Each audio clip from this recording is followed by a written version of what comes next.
So once you have your team of virtual assistants, one of the most important things is learning how to manage that remote team. So in this video, I'll walk you through our 5 keys to a successful remote team.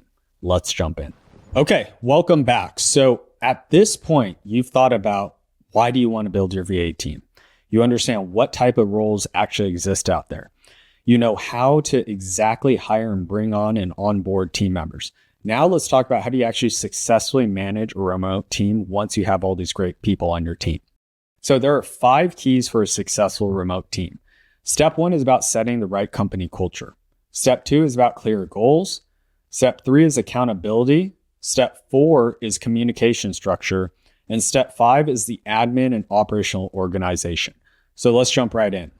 So when it comes with company culture, it starts with core values, right? So core values is not the poster board you put, on your wall and nobody ever reads it and that, right? Core values are really about how do we define what an A player is within our organization?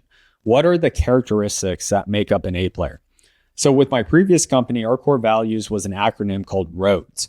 So it's results without excuses, overachieve with excellence, ask for help, give help, direction is more important than speed, and speak up. So those were the 5 characteristics that we defined an A player within our organization.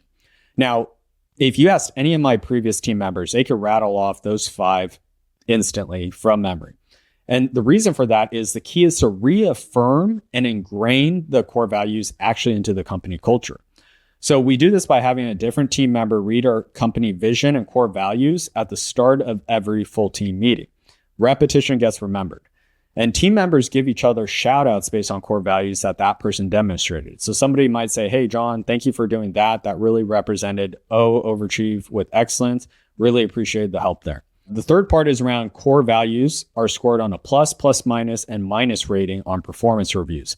Now, that whole rating system is a EOS model you could look at separately, but it starts to affect their actual annual appraisal. So now we're bringing the financial incentives into place.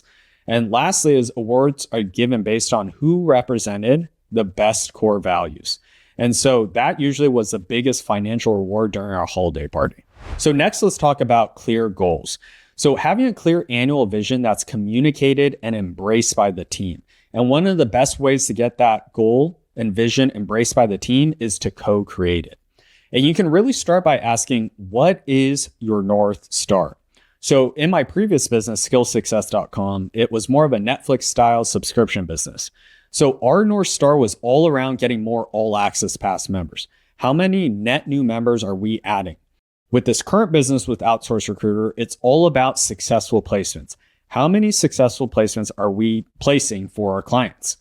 And so once you identify what your North Star is, you start to create your annual vision around that. You break up your annual vision then into quarterly rocks and objectives. Quarterly rocks is, again, an EOS term. It's objectives, goals, swap out whatever word you want, but it's your quarterly initiatives. And think about, maybe 3 to 5 initiatives is a good start if you haven't done this before. And questions we have our managers ask themselves and our team overall is, when we're planning, why are we doing what we're doing? And what that means is, of all the possible things we could work on this quarter, why are we deciding that these are the initiatives we're going to work on? Number 2 is, what is a problem we're trying to solve? There's nothing worse than wasting a lot of time and talent on a problem that doesn't even need to be solved. So always start first with the problem, not the initiative, and then think about solutions through initiatives. The third part is it impactful? If we spend all this time, all this energy, and we actually are successful with this quarterly rock, does it actually matter? Does it actually make a difference? So is the quarterly rock impactful? Next, we'll talk about accountability. So the components of accountability when it comes to a remote team is you must first start using some sort of project management software. I'm shocked by how many people don't use that. You cannot manage your team of VAs with just email, with WhatsApp, etc. You need some sort of project management software. So some of the ones we recommend are Jira, Teamwork, Asana, Trello, and Project Insight. Number 2 is there must be some sort of scorecard that is tied to your quarterly objectives, right? And your scorecard should be a weekly scorecard that's updated and discussed during each weekly meeting. And your scorecard needs to be a mix of both lagging and leading indicators. Now, the big difference between those two are lagging indicators are after the fact. So for example, a lagging indicator might be that you produced $1 million in sales this week. A leading indicator might be how many sales calls did you make? How many new leads were added to your CRM? How many cold emails did we send out? So you need to have a mix of both to understand what you can actually move to get to your goal. Number 3 is around time tracking. So we utilize a software called Hub Staff, HUB Staff. That does all of our time tracking for payroll. It also has different screen monitoring tools, keeps the team accountable, and everything is on record there. The last thing is having some sort of regular meeting cadence. So a big mistake I see people make is they start to treat their VA team in a very transactional basis. It's very task driven and it's just emails or WhatsApp, but there's no regular meeting cadence. So there's no real connection or rhythm built, right? And in a remote team, there's a tendency that you're going to drift out. So we need to pull the team back in during meeting cadence, drift out, pull back in, right? So having a regular meeting cadence is crucial. And a super simple format might just be you start the meeting talking about what was supposed to be done last week. The middle part's about any discussion points. The third part is the conclusion, any takeaways, any new action items. And of course, you take all those action items and you add them to the project management software. Now, the fourth part here is around the communication structure. So some tips that have really helped our remote team is always video on.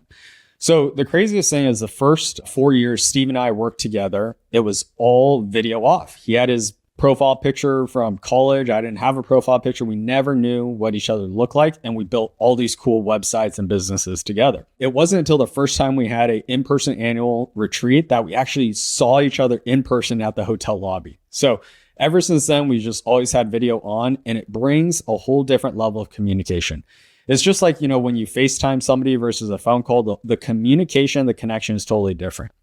Number 2 is you want to break down silos of communication. We all remember as a kid playing that, grapevine game where the message starts on one end and it goes through several, keeps getting passed on. It goes through several people. And at the end, the message is completely different. Well, that's what happens when your organization is remote and it has a lot of one-on-one communication. It creates a lot of miscommunication. And so what we do there is we utilize a software called Slack for all of our internal company chats. And we implement a 90-10 rule. So what that means is 90% of the communication should happen in channels, essentially group chats, and 10% should be DMs. Of course, there's a space where there's one-on-one conversations, but we want to limit that as much as possible. One thing we noticed too is when people started communicating more in channels, oftentimes people that you didn't think the information was relevant to actually is highly relevant to, or they chime in and bring in new conversations, but it just keeps the conversation open and transparent and everyone's kind of clued in. The fourth part is having cross-department meetings and collaborations during the quarterly rocks. One of the most important things you could do during a rocks planning is actually identifying what dependencies there are so people could budget and allocate their time. Now, the fifth part is around admin and operational organization. So something you want to think about when building your team in the Philippines is, do you want an in-person office or do you want it to be all remote, work from home, independent contractors? So we opted for the second option, all remote, work from home, independent contractors. That's just worked for us. Neither option is better. You just need to decide what makes the most sense for you. Now, of course, that really came up when I was thinking about selling the business, if that was going to be an issue. And I'm happy to say it absolutely was not. So number 2 is sending out independent contractor handbooks, getting NDAs signed, having backup internet and asking them to provide proof of that. I still never handed any critical access. I kept most of the financials. Anything else that was critical in-house over here in the US. Payment to team members can happen via PayPal, Wise, Payoneer. And the last part is you want to create opportunities for feedback to come to the surface before something bad happens, right? So we did this through anonymous comment surveys that people would just fill out and, feedback would make it to the leadership team. Number 2 is we did 360 feedbacks, we did that once a year, which is a tool where you can see what your managers thought of you, what your peers thought of you, what your direct reports thought of you. So it's multiple layers in the organization and it's all anonymous. Number 3 is one-on-one check-ins with HR. One thing I'll note is I've been working with team members in the Philippines for 12 years, but there is nothing like having an HR in the Philippines to truly have that bond and connection with the team. Lastly, we had bi-weekly surveys that everyone filled out that they rated their stress levels, their happiness levels.